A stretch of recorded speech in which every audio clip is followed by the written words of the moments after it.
এবার ওই আগের মতোই নতুন বাজনা বাজে, লোকের প্যান্ডেল আলোর রোশনায় ভরে ওঠে। চারদিকে শুধু একটা কথাই, আজ সরস্বতী পূজা। সরস্বতী পূজা মানেই তো বাঙালির ভ্যালেন্টাইন্স ডে। কচি কাঁচা বয়সের ছেলেমেয়েরা আজ একটু বেশি সাজে।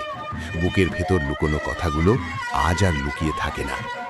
আজ প্রপোজ করার দিন, আজ হাত ধরে প্যান্ডেল ঘোরার দিন, আজ গার্লফ্রেন্ডের সাথে ছবি তোলার দিন।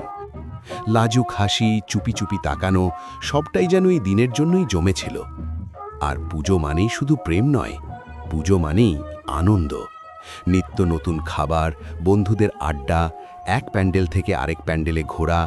এই কয়েকটা দিন পড়াশোনা নেই, কোচিং নেই, ক্লাস নেই, কারণ এখন পুজো চলছে। এখন শুধু মনটাকে একটু ছুটি দেওয়া।